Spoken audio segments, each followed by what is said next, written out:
پیدا کر لیتا ہے۔ رب تبارک و تعالیٰ ایسے لوگوں کو اپنا قرب عطا فرما دیتا ہے، اور اسی قرب کی منزلوں میں سے ایک منزل کا نام شکر ہے، جس کو صوفیہ بیان کرتے ہیں کہ شکر ولایت کی منزلوں میں سے ایک منزل کا نام ہے۔ علامہ عبدالحق محدث دہلوی رحمۃ اللہ تعالی علیہ اپنی ایک کتاب میں تحریر فرماتے ہیں، اعلیٰ حضرت کی اس اشعار کے مد نظر اعلیٰ حضرت رضی اللہ تعالیٰ نے ارشاد فرمایا، شکر کے جوش میں جو ہے وہ تجھے کیا جانے، تو جانتا کون ہے؟ جب ولی غوث اعظم کے مراتب کو کما کون نہیں پہچانتا تو جانتا کون ہے؟ آؤ پوچھتے ہیں علامہ عبدالحق محدث دہلوی کی بارگاہ میں۔ انہوں نے ایک رسالہ لکھا اور اس رسالے میں تحریر فرمایا کہ ایک ولی کی ملاقات ایک ولی سے ہو گئی، تو اس ولی نے اس ولی سے سوال کیا، اے اللہ کے مقرب بندے، آپ بتائیں مقام غوث اعظم کیا ہے، سیدنا غوث اعظم کا مرتبہ کیا ہے، ان کے فضائل کیا ہیں؟ تو اس اللہ کے مقرب بندے نے کہا، اے سوال کرنے والے سائل سن، جتنے ولی غوث اعظم سے پہلے آئے ان میں کوئی غوث اعظم جیسا نہیں ہو سکا، اور جتنے صبح قیامت تک آئیں گے ان میں کوئی غوث اعظم جیسا ہو ہی نہیں سکتا۔ تبھی تو اعلیٰ حضرت فرماتے ہیں، شکر کے جوش میں جو ہے وہ تجھے کیا جانے، خضر کے ہوش سے پوچھے کوئی رتبہ تیرا۔ سیدنا سرکار اعلیٰ حضرت ارشاد فرماتے ہیں، تجھ سے در سے سگ اور سگ سے ہے مجھ کو نسبت، میری گردن میں بھی ہے دور کا ڈورا تیرا۔ جب کسی ولی کی غلامی کا پٹا اگر کسی کو ملتا ہے تو اس کے لیے اعلیٰ حضرت ارشاد فرماتے ہیں، اس نشانی کے جو سگ ہیں نہیں مارے جاتے، حشر تک میرے گلے میں رہے پٹا تیرا۔ آپ نے دیکھا ہوگا کسی زمین کے اوپر کسی آسمان کے نیچے کتے دو طریقے کے ہوتے ہیں، ایک وہ کتا جس کے گلے میں کسی کی ملکیت کی کوئی نشانی نہیں پڑی ہوتی ہے، تو اس کتے کا حال یہ ہوتا ہے وہ در بدر بھٹکتا رہتا ہے، کبھی روٹیاں بھی کھاتا ہے، کبھی ڈنڈے بھی کھاتا ہے، لوگ اسے دھتکارتے رہتے ہیں، لوگ اسے بھگاتے رہتے ہیں، کیوں؟ اس کا کوئی مالک نہیں ہے، اس کا کوئی کفیل نہیں ہے، اس کا کوئی رہبر نہیں ہے، اور اسی کی برادری کا، اسی کی نسل کا، اسی کے خاندان کا ایک کتا اور ہے، مگر فرق یہ ہے اس کے گلے میں کسی نہ کسی کی ملکیت کی نشانی پڑی ہوئی ہے، کسی نہ کسی کی غلامی کا پٹا پڑا ہوا ہے، تو لوگ اسے مارتے نہیں ہیں۔ یہ تصور کرتے ہوئے اگر ہم نے اسے مارا تو یہ سوال کرے نہ کرے، یہ کچھ بولے نہ بولے، یہ ہمارے گرباں کو پکڑے نہ پکڑے، مگر اس کا مالک ہمارے گرباں کو ضرور پکڑے گا، ہم سے سوال ضرور کرے گا، ہم سے آگے پوچھے گا بھی۔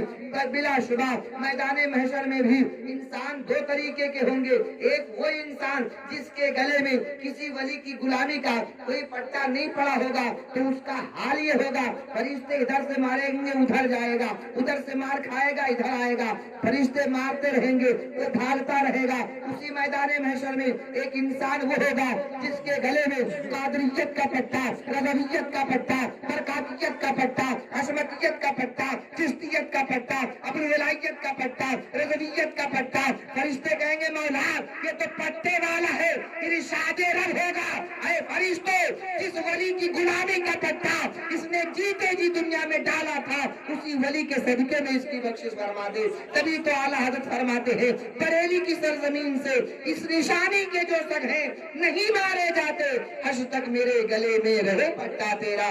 سیدنا سرکار اعلیٰ حضرت اپنے اس منقبت والے جو ہے اس منقبت میں ایک شعر لکھتے ہیں، ارشاد فرماتے ہیں، القما کہہ رہے اے غوث وہ تیکھا تیرا، مر کے بھی چین سے سوتا نہیں مارا تیرا۔ آج بھی دنیا کا نظام ہے، آج بھی دنیا کا یہ قانون ہے، لوگوں کا ذہن بنا ہوا ہے، اگر انسان ذرا سے ترقی کر لے تو اس کے مخالفین بن جاتے ہیں، لوگ اس کے حاسدین تیار ہو جاتے ہیں، اگر کوئی دنیاوی اعتبار سے ترقی کر لے تو اس کا پڑوسی اس کا مخالف ہو جاتا ہے، اگر اور کسی معاملے میں ترقی کر جائے، اگر کوئی عالم علم کی اعتبار سے ترقی یافتہ ہو جائے تو اس کے بھی مخالفین تیار ہو جاتے ہیں۔ امام صاحب زیادہ دن تک اگر قیام کر لے اپنے گاؤں کی مسجد میں تو اس کے بھی مخالفین تیار ہو جاتے ہیں۔ غوث اعظم رضی اللہ تعالیٰ عنہ کے دور زمانہ میں بھی لوگ غوث اعظم کی مخالفت کرنے کے لیے تیار ہو گئے، چند مشتنڈے تیار ہو گئے۔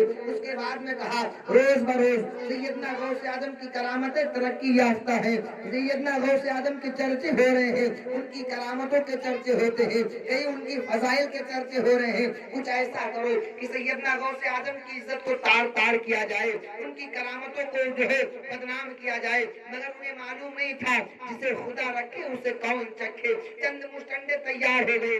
سیدنا غوث اعظم کی کرامت پر ہنسی اڑانے کے لیے اپنی ایک پوری ٹیم تیار کی. اس ٹیم میں سے ایک نے کہا, اے میرے احباب, آج تم سانس روکنے کی عادت بنا لو. جب 24 گھنٹہ سانس روکنے کی کیپیسٹی تمہارے اندر پیدا ہو جائے گی, آنا ملاقات کرنا, آگے کا منصوبہ ہم تمہیں بتائیں گے. اس کے دوست نے تیاری کرنا شروع کر دیا. ایک دن 1 منٹ, دوسرے دن 2 منٹ, رفتہ رفتہ اس کے اندر 24 گھنٹہ سانس روکنے کی عادت پیدا ہو جاتی ہے.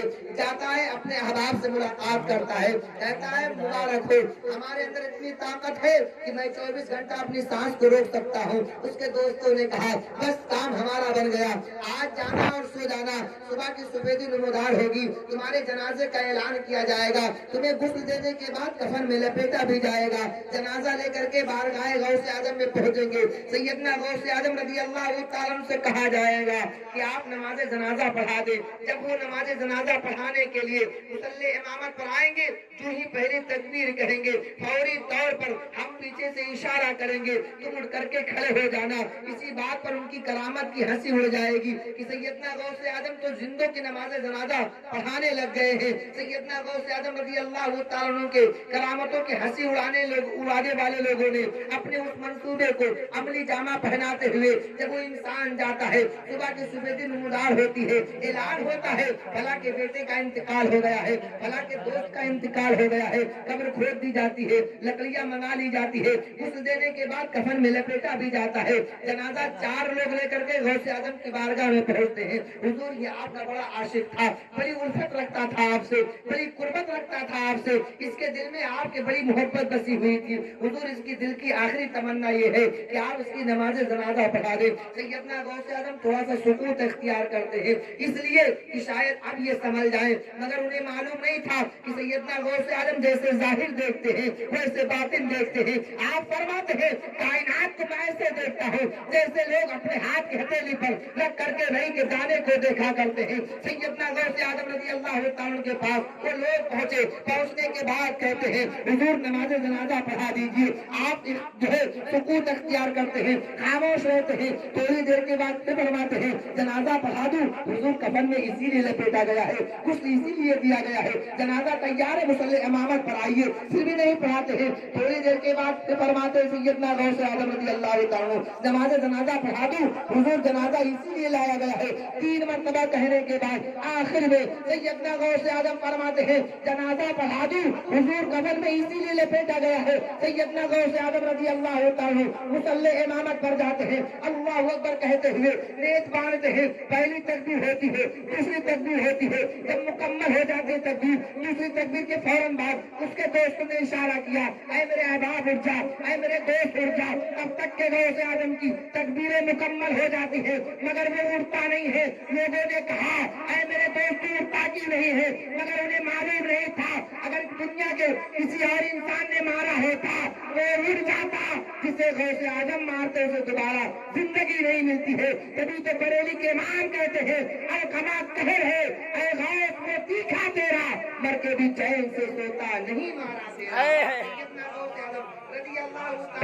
ماشاء اللہ, نعرہ تکبیر, نعرہ رسالت, مسلک اعلیٰ حضرت, مسلک اعلیٰ حضرت, جشن غوث اعظم, نعرہ تکبیر, نعرہ رسالت. سبحان اللہ, سبحان اللہ. ہو چکا ہے, 2 منٹ باقی ہے, 2 منٹ میں بات اور سن لیں.